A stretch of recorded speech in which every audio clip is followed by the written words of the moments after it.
ข้าผู้น้อยบ่ได้หาเรื่องเว้าเขียนแต้มแต่งเอา ขอให้นักปราชญ์เจ้าพังเอาให้ถ้วนที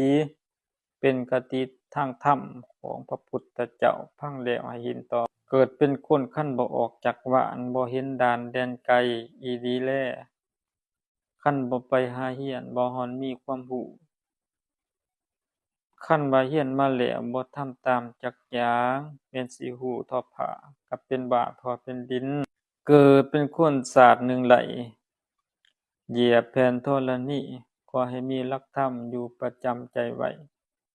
ให้อดทนเพียรสร้างความดีจึงประเสริฐ อย่าได้เสียชาติเกิด ก่อนสิถือกำเนิดไหลหลายหลาก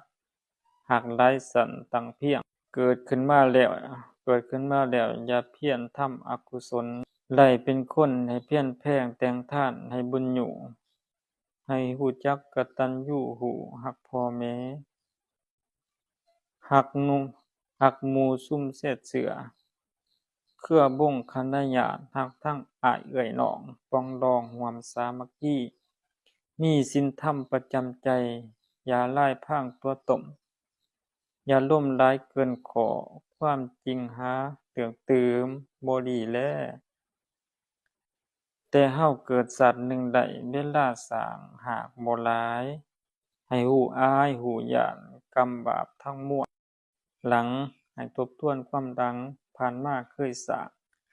อันใดเฮาหลงดำเกินคำเพิ่นสอนสั่ง ให้แก้ไขแต่มื้อนี้ เมื่อหน้าสิบ่สาย ควรสงบเสงี่ยมไว้ ระวังท่าเจียมตน อย่าเป็นคนถือโต อวดโอ้สะหาวกะ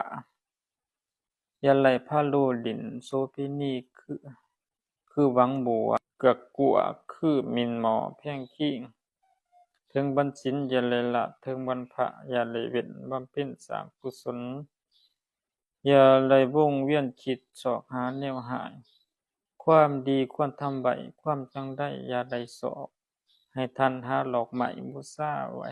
บูชาไถ่เทพลา อย่าไปหากินเหล้าเมาสุราทุกเช้าค่ำ ให้บำเพ็ญแต่บุญกุศลไว้ เพื่อให้ไหลขึ้นสวรรค์ ไผผู้ถือศีลห้าภาวนาใจสัตย์ซื่อ ละตัวทุกมื้อกลัวย้านบาปกรรม